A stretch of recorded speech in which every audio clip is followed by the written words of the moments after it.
This ceramic saw blade is working so well that we decided to go ahead and build our own curb out of the cement fiberboard instead of buying a pre-made curb. I used scrap material for this, but I didn't have any pieces that were long enough, so I had to use those little pieces to make up the additional length.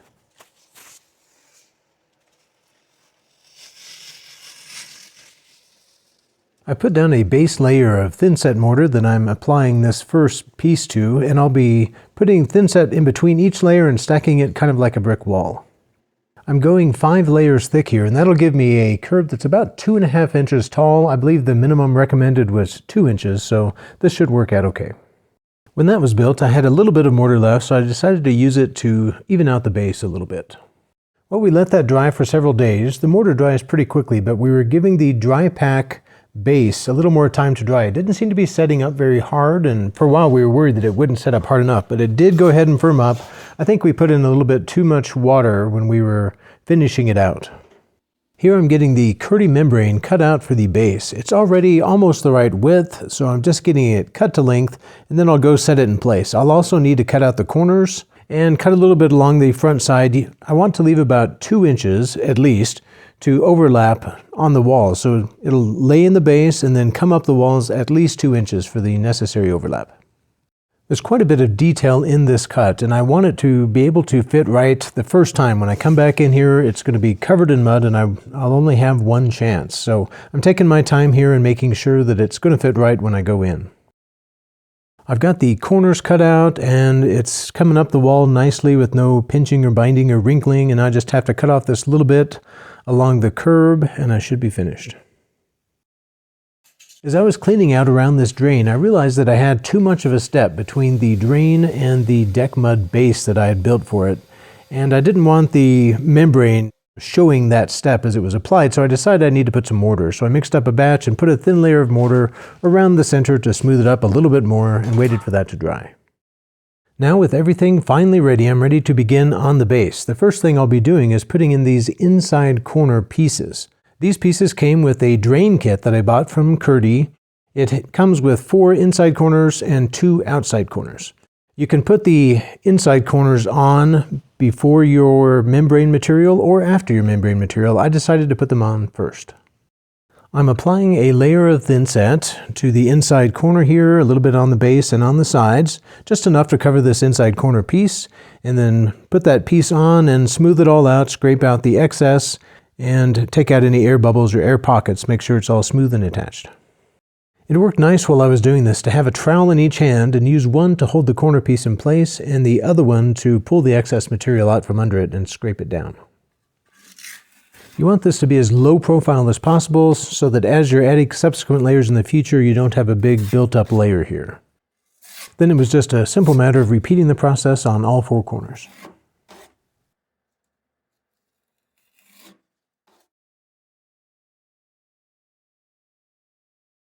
Now I'm getting ready to put in the membrane piece that I cut earlier. To do this, I need to coat the entire base in thin-set mortar, and I'm starting out by just putting a thin layer across everything, and then I'll go back in with the Kerdi recommended trowel, which is a 1/8 inch by 1/8 inch notched trowel, in order to get the correct amount of mud underneath the membrane. Once that's all evened out and troweled in, I'll be ready to actually apply the membrane.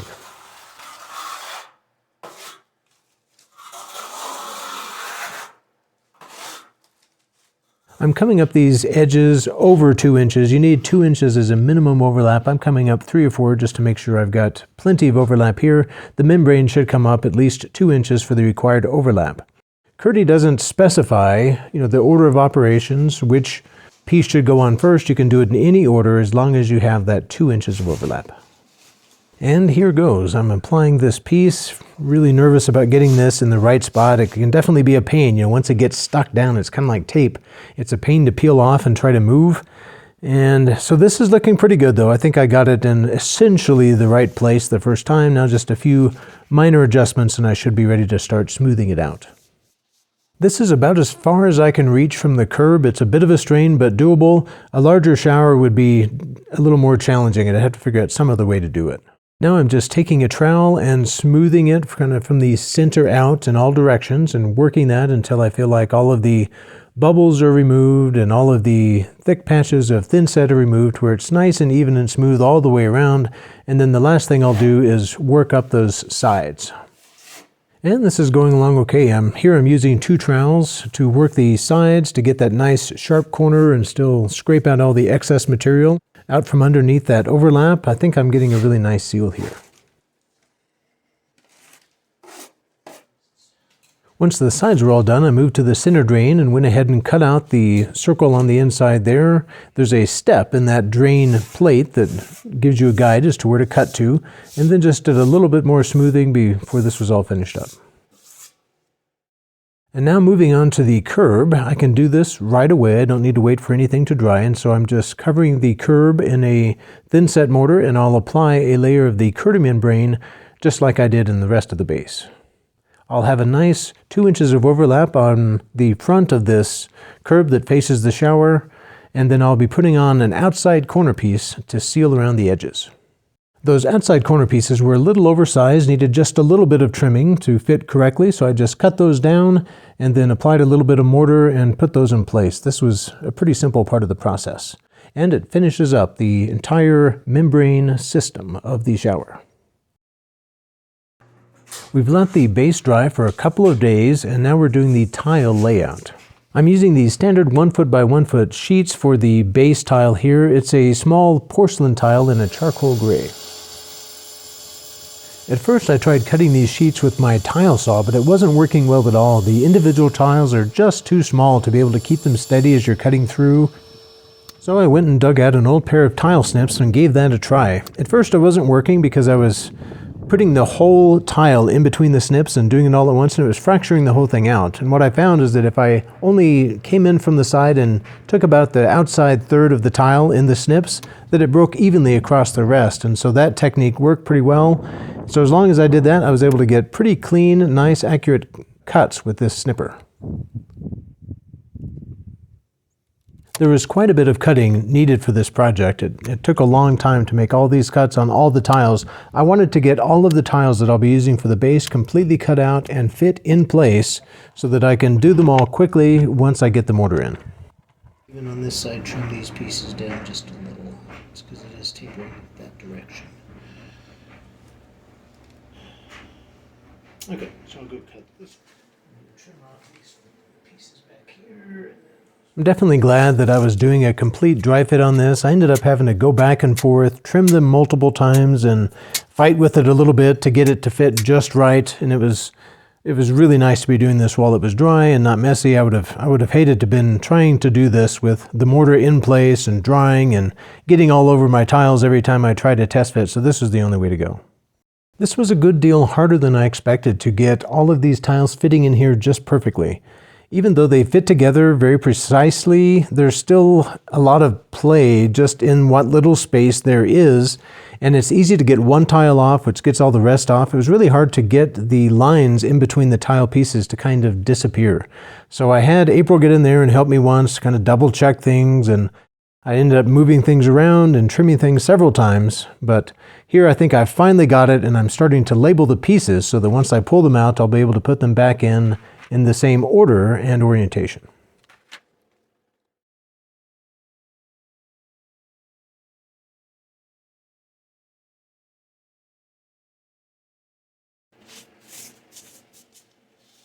Mixing the mortar is a 3-step process that takes about 15 minutes, so you have to plan around that.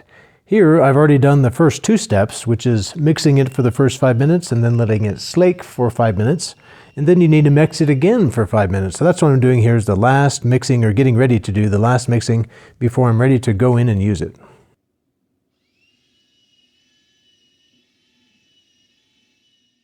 The mortar is ready, so I'm ready to apply my tile. This is definitely nerve-wracking. I've never done a shower base before and used these types of really tiny little tile sheets. I started by putting a few of the complete sheets in on one side, so I got 3 full sheets in, and then I was close enough to the drain that I needed to do that next. The last part of the Kerdi drain system comprises of 2 pieces that need to be slid together with a fair amount of mortar in between them and on the bottom. So I applied the mortar and then just slid it down into place. It's important to be careful not to push it in too far. You want to be able to make that last height adjustment when the tile is ready. And now I'm ready to apply the rest of the tile. This part of the process is going pretty quickly with all that prep work I'd already done. Everything's already cut and labeled, so it was just a matter of getting the mortar ready and then putting them into place, making some final adjustments, and then pressing it all down into place with a soft base trowel. Once the tile was all even and level, I used this same trowel to press down on that center drain piece to get it even with the rest of the tiles. Once that was set, I used a small trowel to go around the edges and clean out the excess mortar. I also looked throughout the entire floor of the base to see if there's any excess mortar squeezing up between any of the little tile pieces. Tried to get all that cleaned out so it'll be ready for the grout. It was a challenge to get these tile squares in exactly the right position and to get them all level and smooth. It turned out pretty well, but definitely not perfect. Once the base was all done, we decided to go ahead and move right into the curve so that it could all dry at the same time. I started by cutting these side pieces to the right height and getting those pre-fit, and also cutting these Sluter metal pieces to the right length, and then applied some mortar, and then notched it in using a fairly coarse notching trowel.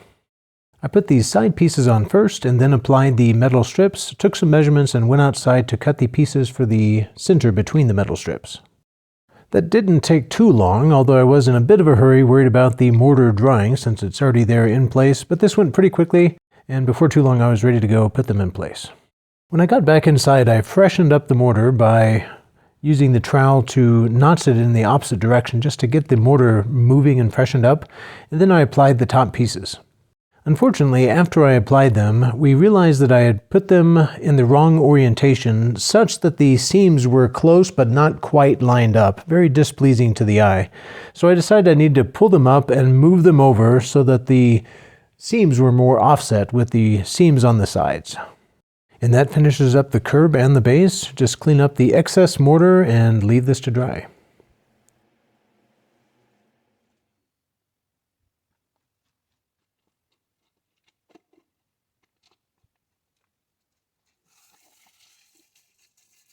It's been a couple days and I'm ready to install the aluminum edging. I'll be using this Sluter aluminum edging to frame or create a border for the tile in the shower.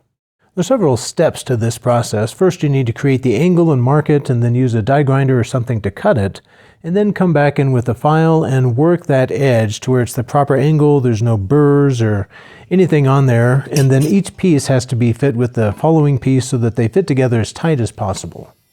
The way I'm doing it here is the easy way, but it's also dangerous. I'm doing it freehand with a die grinder. As you can see, the blade is pretty close to my fingers.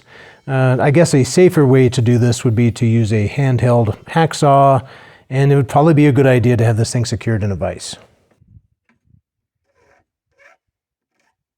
Most files would work for this, but the ideal shape is probably a triangle file. What I'm using here is a low-profile triangle file that was actually built to sharpen saws, the old hand saws that they used back in the old days. Don't use them for that anymore, and I find that they work really well to get into tight places. I decided to go ahead and use Gorilla Glue adhesive to attach these. I've used that in the past and it works really well, but you could also just use mortar and mortar them into place. I do it this way because it's a little cleaner and easier to work with. It's not as messy as the mortar. Also, you can do it with the adhesive first, let that completely dry, and then when you start doing the mortaring for the tile, you don't have anything that wants to move on you. It doesn't want to slip out of place. Here I have the rest of the pieces cut, and I'm just applying the rest. I'm using a level to get them straight across the top. Now everything is set up and I'm getting ready to grout the base. I'm redoing the tape on this drain. I peeled it off, cleaned it up, and retaped it.